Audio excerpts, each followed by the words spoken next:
Hi guys, I'm Kathleen. I'm the Senior Monitoring, Evaluation, and Learning Program Officer at the Hunger Project, and I've been with the Hunger Project for just over 4 years. And I'm actually coming to you today from sunny Boston. I'm going to pass over to Pablo to introduce himself before we get started. Hi everyone, my name is Pablo Sanchez, and Kathleen's teammate on the Measurement, Evaluation, and Learning team. My role is as a data scientist, so I work a little bit more with some of our technical systems, but really we work in tandem to sort of help manage and work in coordination with all of our colleagues across the world in measurement, evaluation, and learning efforts. And I've been with the Hunger Project almost 2 years. It'll be 2 years in February, so it still feels like I just started, but good to be with everyone today. Cool, thanks Pablo. So today we are going to talk to everybody about a really cool study that we just conducted in late 2019 for the first time, which is called an ex-post study. And so ex-post means we went back after our project was completed for the first time and did an evaluation of a self-reliant epicenter. So Pablo and I are going to kind of talk through why we did the study, how we did the study, what we learned, and our recommendations from the study going forward and how we can incorporate that into the Hunger Project. And then we hope to chat with everybody on this call and make everybody feel excited about the lessons we learned from an epicenter who has been self-reliant for 3 years. All right, Pablo, will you share? We have some slides for you because we're data people, so we love a good little presentation. Thank you. And then you want to, perfect. All right, so the study introduction. So in 2019, which is when we conducted the study, we had 31 epicenters which had already reached self-reliance. But this was the first time, like I said, we were able to go back into a community that had been self-reliant to do an evaluation. We often do evaluations. The goal is 3 times at the beginning of a project, in the middle, and at the end of a project to really track progress over time.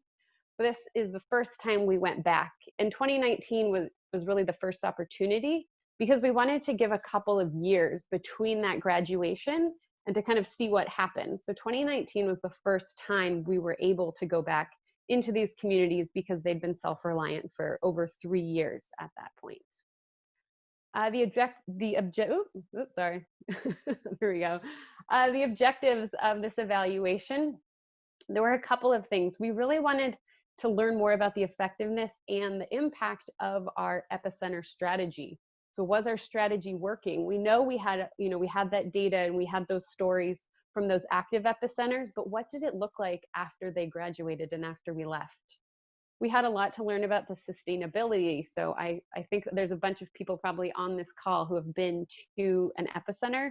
So was the school still functioning? Was the health center still running? We wanted to see what it looked like after our financial contributions had stopped and they were independent. And also, what could we learn from these self-reliant epicenters that we could then integrate into our current programs? So was there something that was missing that we needed to integrate earlier? What could we learn and then take and put back into our epicenter strategy to make it work even more effectively? And this study was also, we talk about our global Hunger Project team, and this was really a huge global effort in collaboration between our teams in Ghana and Malawi, where the study took place, our teams in Sweden and the Netherlands who helped fund the study, and our US office, our programs and MEL team, and our communications team who helped with the report. And last, we also worked with an external consultant called MDF, who is based out of the Netherlands. And it's important that we worked with an external consultant because when we're looking at these studies, working with an external evaluator is a lot of time, or it is more, more, I'm drawing a blank for the word, more credible, there we go. So it's more credible when we're having an outsider come in and look at our programs rather than THP diving into its own programs telling you how great it was. So we're really, so it was a really awesome opportunity to get to work with an external consultant who was able to conduct this report, and then we're now able to share the results. So Pablo, go to the next slide for me, please. Awesome. So the first self-reliant epicenter that we conducted the study at was Lilongwe in Malawi. Lilongwe was mobilized in 2015 and graduated in 2016. And something kind of cool about Lilongwe Epicenter is their income generation project there to support the epicenter is actually a lodge or a hotel. And so there might be some of you on this call who have visited Lilongwe who have actually stayed in this lodge. And Pablo will kind of tell you a little bit more about income generating later. That's kind of a fun fact about Lilongwe. So that was the first one that we went and conducted the study at. And the second one was Nikawanda Epicenter in Ghana. And Nikawanda was mobilized in 2016 and 2006 and graduated in 2016. And so also going to these two different epicenters in two different parts of Africa was also really important for the credibility of the study. To learn about multiple sites in different locations in different contexts was also super valuable for us. Next slide, please, Pablo. Tell you a little bit about how we conducted the study. So a mixed methods approach was used. So first we did a quantitative study where we went to different households. We went to 479 households, and those households took part in a survey. So you can actually see this nice picture right here is in Malawi. This is an enumerator who is someone, that's what we call someone who collects data. And if you check out his hands, he's actually holding a tablet. That's how we collect our data on tablets. So it kind of takes out that paper, data entry part of it. So you can see he's collecting data right there. So he will sit with the community member and ask them questions, things about their opinions and their mindset. Do they feel like they have the ability to change their community? He'll ask her questions about her nutrition. Is she getting, how many food groups a day is she eating, which helps us gauge nutrition level. And also questions like about a small business, what does she do for a living? And the other way we collected data was a qualitative method called most significant change. So we collected 99 most significant change stories in Malawi and in Ghana. And most significant change stories are really cool. They're pretty straightforward. But what you do is you sit down with somebody and you say, what was the most significant or what was the biggest change in, let's say, women's empowerment? So what was the biggest change in women's empowerment? And through that story, someone might say, well, now I own a business. And we're able to dig in and learn more. Then you can ask a follow-up. Well, what brought about that change to let you own a business? And we might say, now mindsets have changed and it's okay for women to own businesses. Or perhaps I now have access to microfinance. And so I was able to get a small loan to start a business. And so we're able to learn a lot about what were those big changes and also how they came about through this process of most significant change. So it's kind of cool. You can actually use this methodology anywhere in life when you want to see changes and then how they happen. It's a pretty straightforward question, but it really helps us learn what's successful in our programs because we're learning how we got those big changes. And then we got to sit down and hold learning sessions with key stakeholders, which is super important as part of our methodology of the Hunger Project. And this is one of our principles, is really that community feedback. And so we're able to not just say, okay, I'm going to grab this data from you, analyze it and do a report. We actually sit back down with community members and share their results with them, and which leads to great discussions about what the community wants to do next. So it's really important that community members are also consumers of their own data and not just producers of data, because they can then have this data as well and make those data-driven decisions in their own life. And for those of you that have been to Epicenters, everywhere has that community data board. And so that's really, really important to us, is that we're always engaging community members in this process as well. So that was our methodology that MDF and the Hunger Project did to conduct this study in those self-reliant epicenters.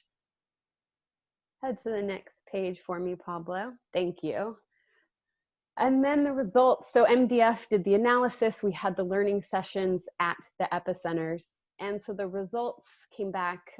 We learned that skills development and mindset shifts and capacity development are the greatest leverage points for sustainable change, which is excellent because that is really about what THP is about, those mindset shifts and capacity development. We saw that girls were empowered through greater levels of education, which also led to reduced child marriage.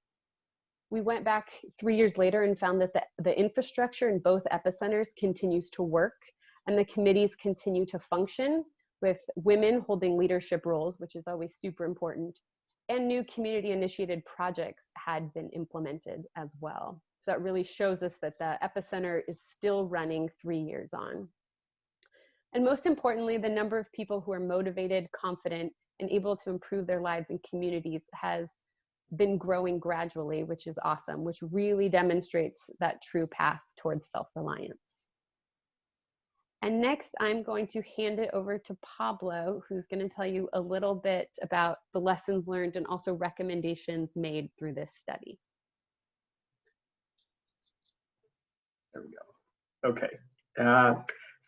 So as we mentioned early on, one of the core objectives of the study was to capture lessons learned and really obtain this set of recommendations to help us here at THP improve our ongoing programs. So specifically focusing on along the lines of improving impact, and also key is the sustainability of that impact, which is really what makes this type of evaluation special, is looking not just while we're in the communities, but what happens after, and what are the sustainable elements of the work that we have done.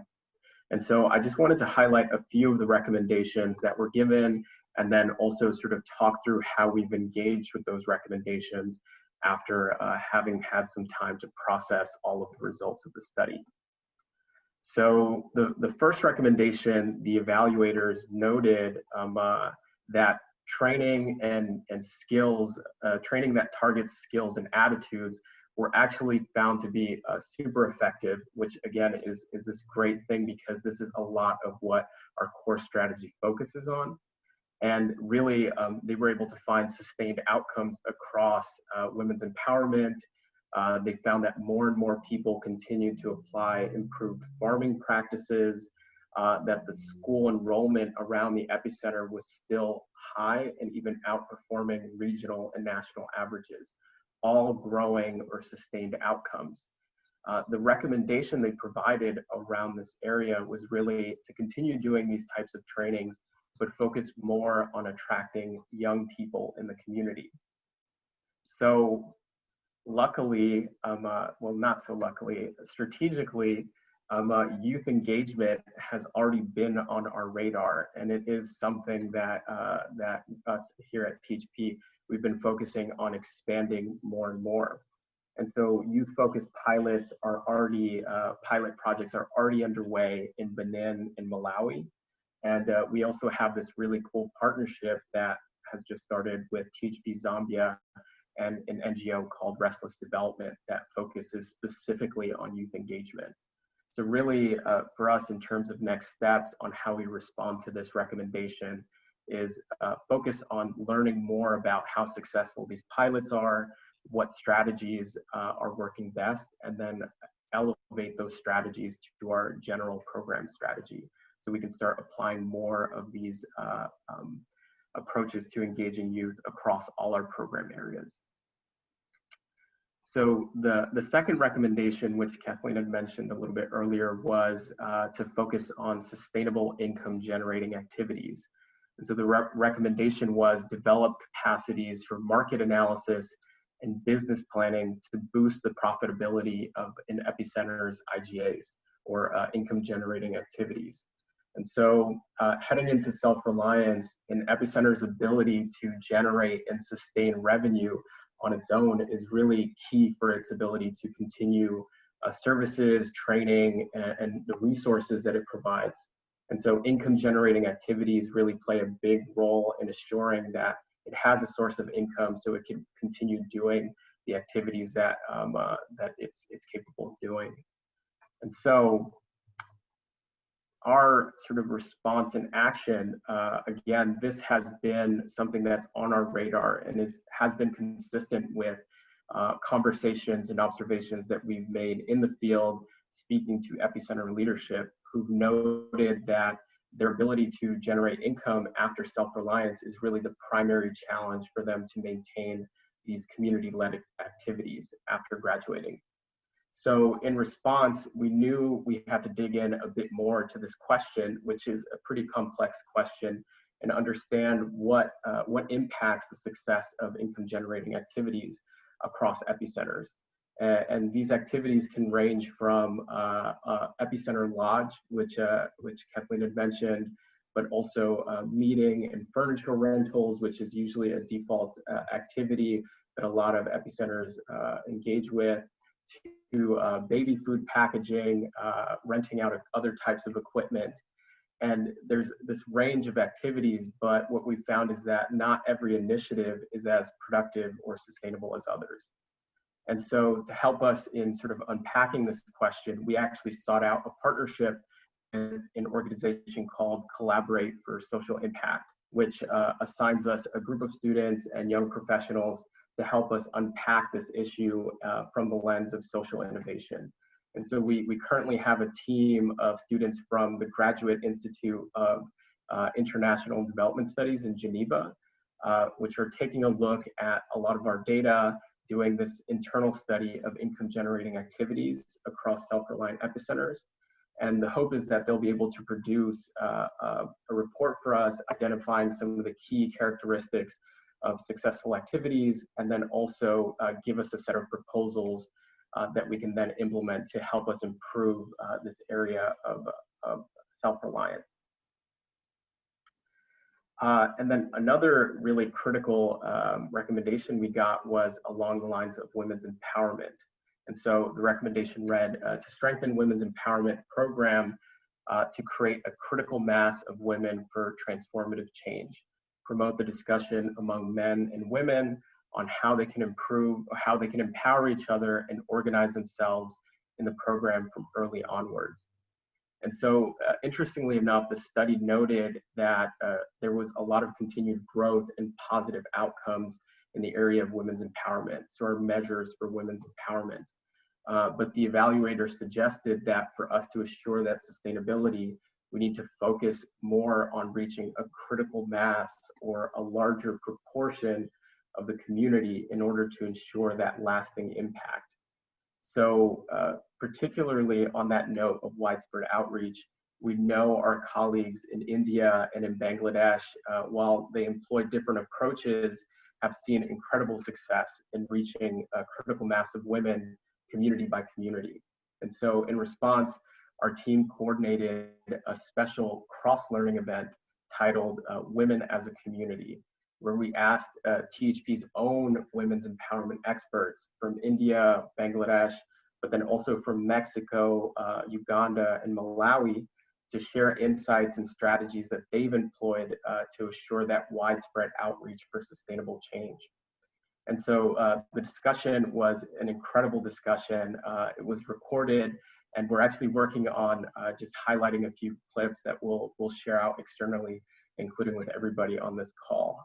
But it was just this great example of how we're able to learn from the diversity of our strategies in our organization globally. And so that was this wonderful opportunity that emerged from this study. And then the last recommendation is kind of looking forward and a little bit more broadly, but the recommendation was for us to continue doing these ex post evaluations. And so our team, the Programs, Measurement, and Evaluation Learning team, has really identified deliver learning as a core principle for our work over the last 2 years. And this study has really represented one of the highest level learning opportunities for us, not just as a team, but our entire organization and the work that we do. So, you know, the goal is, as we know, not just achieving great outcomes, but achieving them in a way that can be sustained. And this is really a great way for us to be able to identify what are some of the things that we're doing really well that assure that sustainability, and what are some areas that we can continue focusing on and grow from. And so we hope to continue doing this type of learning, especially in self-reliant epicenters, so we can continue improving, but then also so we can continue building an evidence base of our methodology to help demonstrate the impact of our work, and then also share some of these practices with other organizations.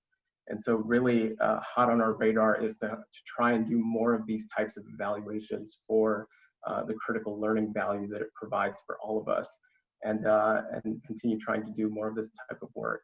So thank you. So I'll stop sharing my screen now so you can see. Ooh. Excellent. Thank you so much, Kathleen and Pablo. That was great. I will say I'm so impressed by them, and I want to just give kudos to how much information was in this particular study and how valuable studies are to us as an organization.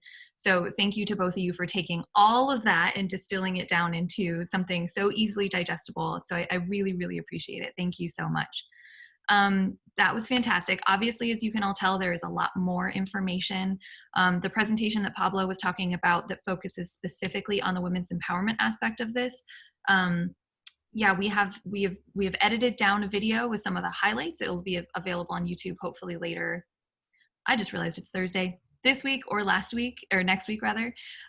So we do have that. That'll also be available on our YouTube, and any other information we can share out of that, we will. There's some really great stories. It was a great presentation. I wanted to invite Suzanne to ask your question, if you could unmute. Sure. Yes, and I'll just echo the thanks to Kathleen and Pablo. Very nicely done. Dwight and I were at the first Epicenter graduation ceremonies in 2016.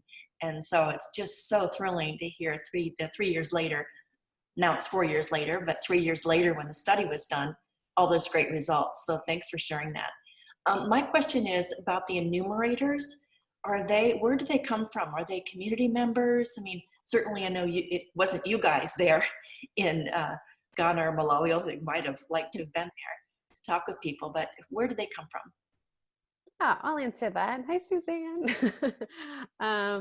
So our enumerators we want them to be people that are familiar with the area, but they're supposed to kind of be like that nice independent third party. And so a lot of times we actually hire university students who are familiar with the area, but aren't THP staff, because to get fair and transparent results, we don't want to go in with our THP shirt on and say, how has THP impacted your life? So we do hire, a lot of times it's university students who come in, like I said, have knowledge of the area, often can speak a local dialect as well, which is really important. And also why Pablo and I aren't off in Malawi collecting data. And so each in-country team hires their own enumerators to go in. They do a couple-day training and a little pilot with them on the survey before they go out and collect it. And it's really supposed to be that independent third-party enumerator who collects it for us. Okay, just a follow-up question on that. Or is there, in the picture, it was a young man. Are there also young women enumerators also? There are, yes. I was wondering about the comfort of sometimes maybe women talking about women's empowerment. Yes, and I know sometimes they would do two, there would be a male and a female. And also we do ask some questions. You saw he was sitting with a woman. Sometimes when you go into a household, you will ask some questions just to the man and just to the female. We do that especially on mindset questions. So we can say, a man might think he has the ability to change his community, but a woman might not. And that's really important for us to know, especially when it comes to our programming.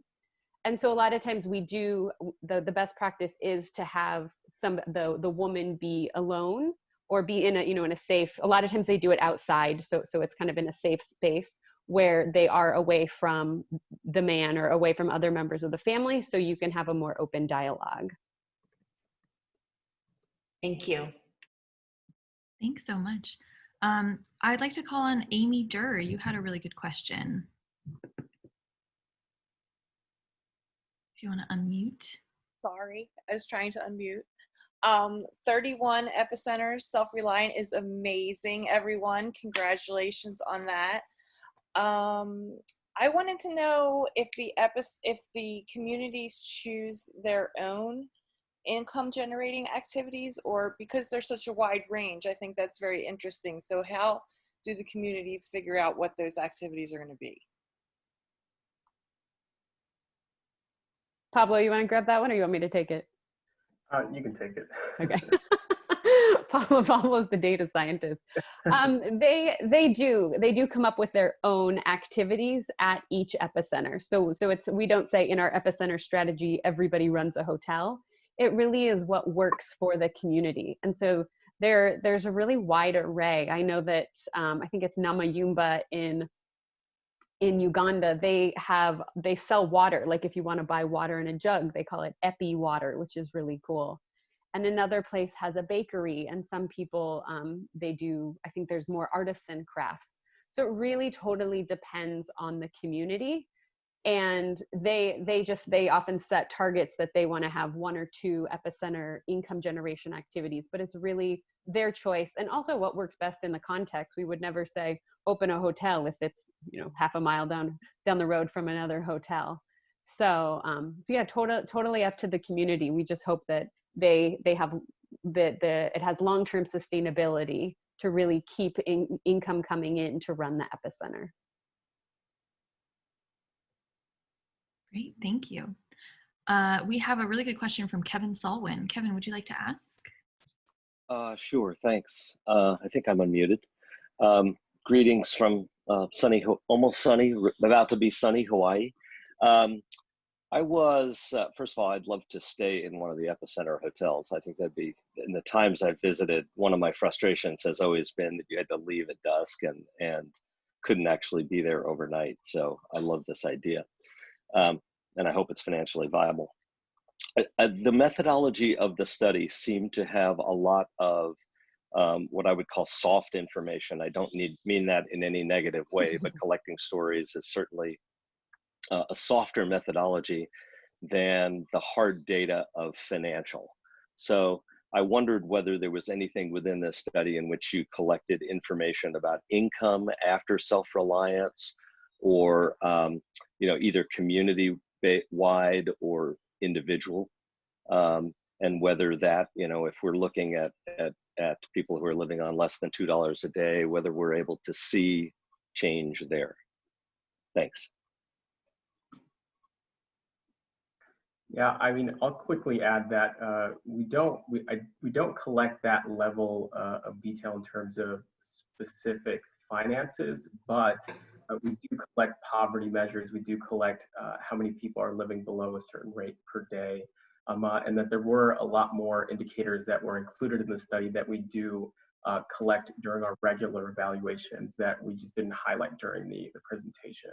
But Kathleen could probably add more detail as well. Yeah, so we definitely chatted about the qualitative, that most significant change story, but our quantitative data is pretty much all of that hard data. So like Pablo mentioned, we collect something called the PPI, which is Progress Out of Poverty Index, which is it was hosted by Grameen. I think it's now hosted by someone else now. But these are international standards. So something like access to clean water, which is a UN measurement on the Joint Monitoring Program on WASH. So we do collect a lot of these hard measures too, that are like, where we can, they are international indicators.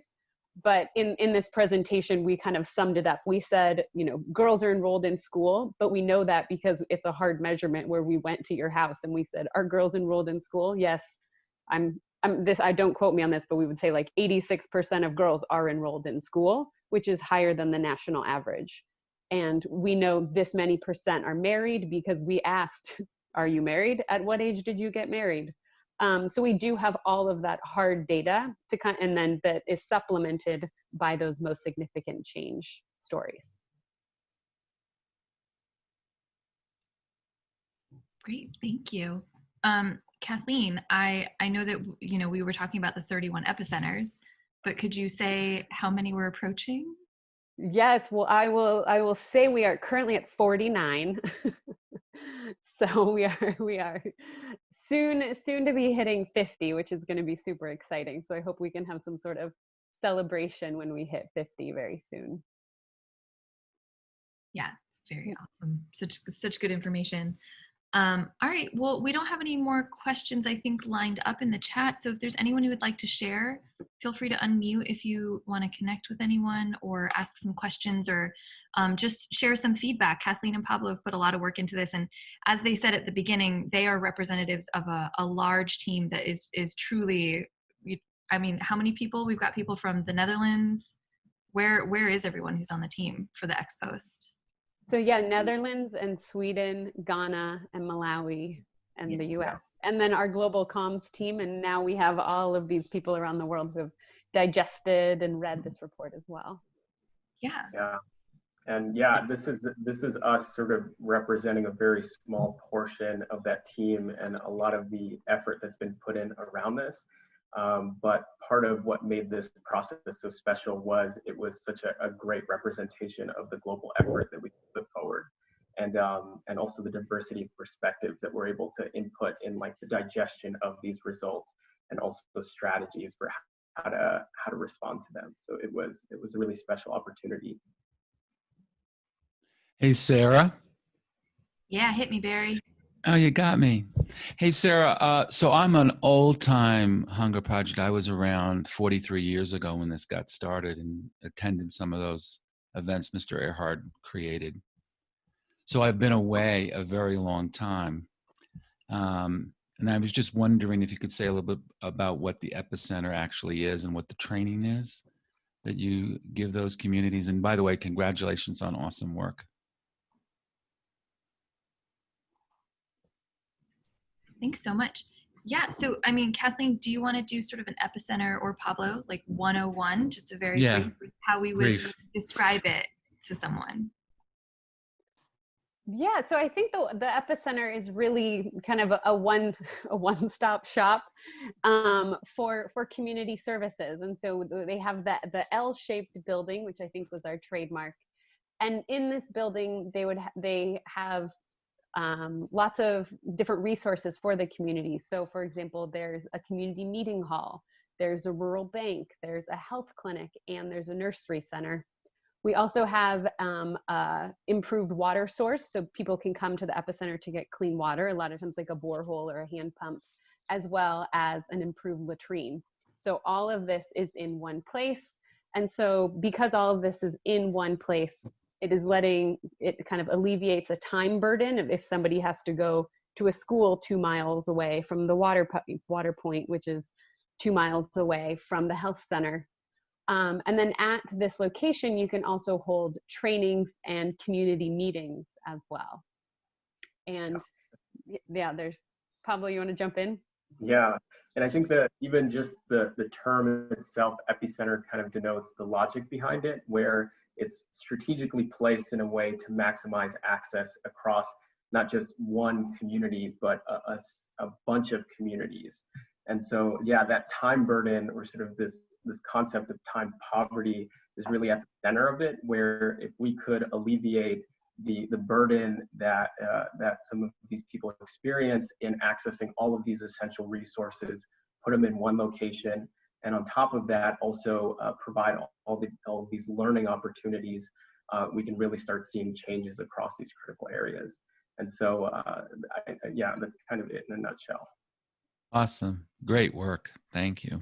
And I also really want to emphasize that the centerpiece of the Epicenter strategy is really about communities coming together and running their own programs. It really provides the space to physically collect, to gather, and to own their own development.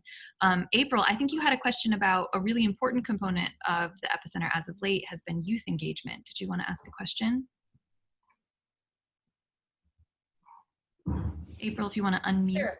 Yeah, it took me a minute to get to it. So yeah, thanks, Sarah. So yeah, I'm just curious to know a little bit more about what youth engagement actually looks like, and even if you could, if it's relevant to others, what the partnership with this other NGO, and I'm sorry I didn't write down the name quick enough to catch it, like what does a partnership actually look like? Because I know that is one of the key things that we talk about a lot at the Hunger Project is partnerships and how important that is to advancing our work. So either or of those, either and or. Thanks. Yeah, so I think youth. We just talked about what the epicenter physically looks like, and one of the new goals is actually to have a youth space, because I think we can all think about when we were younger. A lot of times, you just want your own space, and so a new goal at an epicenter, sometimes where we have space, or going forward, to really incorporate a youth space to make youth want to hang out there. You know, maybe you have a basketball court, or you have things that are bringing younger people to the epicenter where the rest of their community is, to really engage them. And then also looking at different trainings that that youth would benefit from. So some job training, some skills training, sexual and reproductive health training, really targeted at youth rather than just targeted at the general population.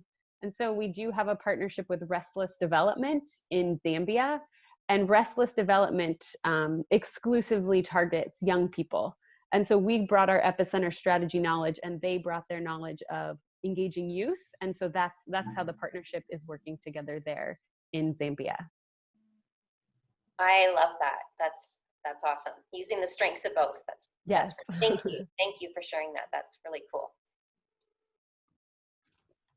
Okay, thanks so much. I think there was another question just sort of about the epicenter in general. And briefly, I know Kathleen and Pablo were kind of deviating a little from the study, but could you say what it is that makes an epicenter ready to have a community when that step happens? Is there any sort of specific milestone? So is this when the community is ready to have an epicenter? That's the question? Yes. How do you determine when a community is ready to have an epicenter, from Nancy? Interesting. This one actually might be better asked to maybe one of our country directors, because I think they're the ones who kind of work with the community members to see if it would be a good fit. Pascal, do you want to take this? He's looking at me like, oh no. Yes, I see you, Pascal. Would you be willing to hop in? It's a little unorthodox. We didn't plan for it, but would you like to answer when an epicenter, or when a community is ready to have an epicenter? And introduce yourself. Yeah. Who are you? Thank you for this opportunity. Yes. Yes. Could you hear me? Yes, Pascal. Yeah.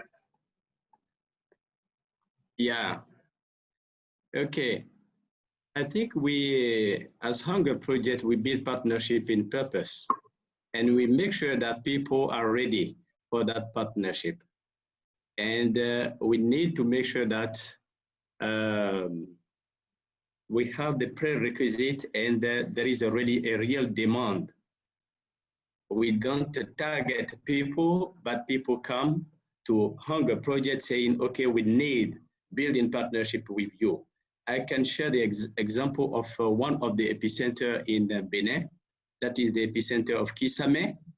When we went there, we started, but it's like they were in expectation of assistance. And we say Hunger Project doesn't work like that you are thinking. And you need to be committed to show that you need to build a real partnership, to show that in terms of being at the meeting, being ready to talk about priorities, and so on and so on. So we assess how committed people are to build partnership. That is essentially crucial. That is one element I will mention. The second, we make sure that we are in a rural area, not in town, because grassroots people that Hunger Project is building partnership are mostly in rural area.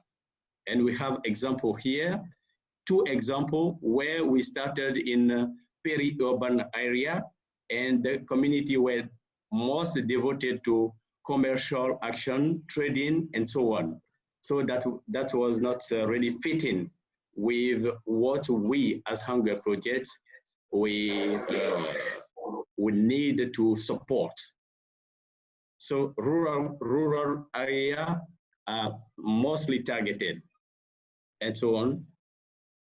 We could mention more. The commitment of women are very crucial as well, and so on. Let me stop there. That's great. Thank you so much, Pascal. We really appreciate it. For everyone Just to give some example. Yeah, thank you. I put Pascal's information in our chat if you'd like to know a bit more about him. He's our regional director in West Africa. So thank you so much for hopping in and answering a question. And for now, I want to move back to talking a bit more about this study and give anyone else an opportunity who had a question about this study to ask that question. We can definitely find other ways to share information about the Epicenter strategy writ large at a later date. But I want to give opportunity for maybe one more question about the study, and otherwise we'll go ahead and close out. Sarah, I have a question. Get it. Kathleen, Pablo, have you had conversations yet about how this study can be used more broadly? And you shared really nicely about how it applies to learning, both inside THP and the community members themselves being shared with them. Is there a way to use that to advocate for this kind of methodology? What's the thinking there? Yeah, I think that's kind of the second goal, is really that widespread adoption. How do we keep sharing and keep letting everybody know that even after these communities have graduated and THP has left, that they continue to succeed and continue to achieve their own development goals. So I think, and this webinar is actually part of that move to really let more and more people know what we've learned and what we've achieved so far, and we want to keep sharing it. And doing an ex post study is really, really unique because it does make sense. A lot of people don't feel too excited about going back 4 years, 5 years later after a project is complete. A lot of people don't feel so excited about funding that because they're like, but I could, you could fund something else. So this is just a really exciting opportunity. There's not too many of these studies where we've gone back after a while and been able to learn even more. And so I think we really want to keep doing these kinds of, sharing out, letting people know about the study. I believe, I think that we'll just keep moving forward, and also hopefully, if anybody is having conversations with people, keep advocating and letting people know that we have this awesome piece of evidence for our Epicenter strategy. Thanks so much, Kathleen. Can we access? Can we access? The information you've given us after the end of this webinar, because I'd like to present it to the organisation I work with. Pablo? Yeah, absolutely. And I think I just wanted to quickly add that the reason why we get so excited about these opportunities to talk about the ex post is because we're such big advocates for learning within our organization. And really our ability to be able to share out the evidence of our impact, I think, is tied to the continuation of more studies like this and continued initiatives to learn after self-reliance, really as the sort of most reliable piece of evidence of our work. And so, I think the call to action, I think, to everybody is, support sort of this learning initiative, and really we'll keep trying to do our best to draw more insights and information so we can keep getting better as an organization. Thank you so much, Pablo. And also, you were going to, I believe, share a link to the study in the messages. Yeah, so yes. If you want to let them know where it is and what's included in that. Yes, so I'll send a link to our colleagues in the Netherlands on their website. They have created this awesome digital report, really going in much more detail on what the structure of the study was, who was involved, all of the results, and then some of the additional documents that talk about the recommendations and how we've responded to them. And so a lot of the questions around some of the harder details and specific data points can be found there. And so I'll link that in the chat now. And if you ever have any follow-up questions or want to have additional conversations with us, we're always happy to do that. So I'll send it here. Thank you so much, Pablo. And also, yeah, I want to just point out, Nancy, you asked a great question about publishing your results with the international community. So these obviously, you know, as Pablo has just shared, we're sharing.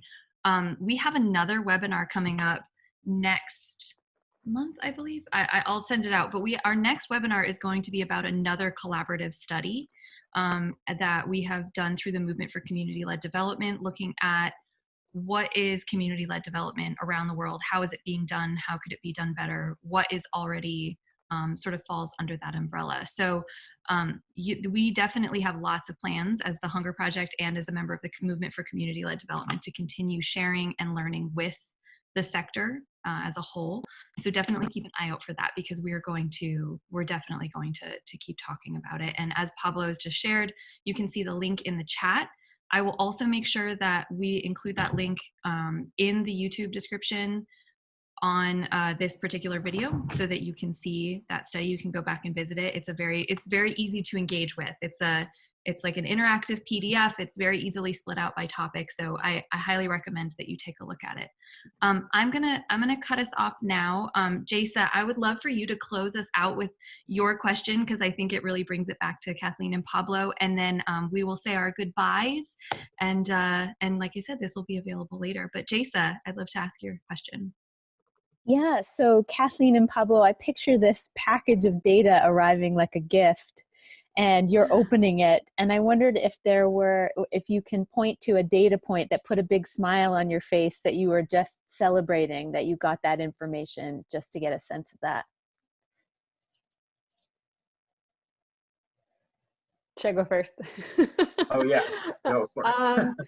I think that the education and enrollment in school was so affirming. It was much higher than national averages. We were seeing continual positive progress.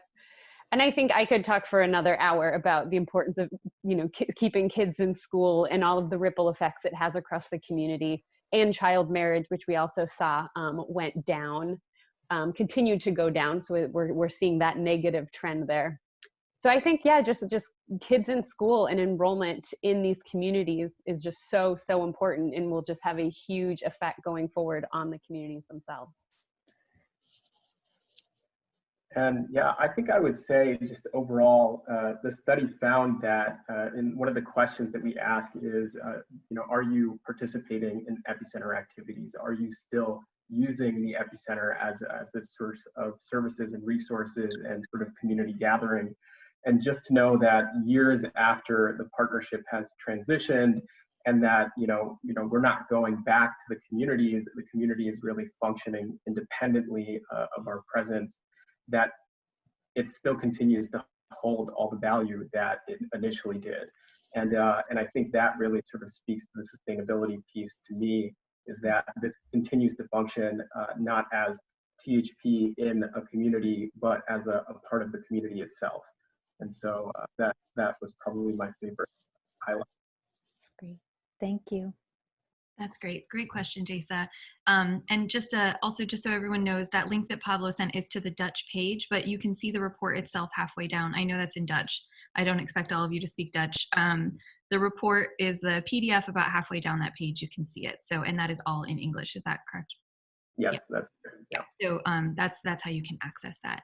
All right, well, we are going to close out. Again, thank you so much. There were so many good questions. I know we didn't get to everything, but I will say that fills my heart, because it's great to see such an engaged investor base and, you know, fellow practitioners. And it's just really lovely to see everyone and to get to see my own colleagues sort of flex their muscles and show off all the amazing work that they've done. So thank you, everyone. Please unmute to say our goodbyes. Again, this recording will be available on YouTube in the next few days.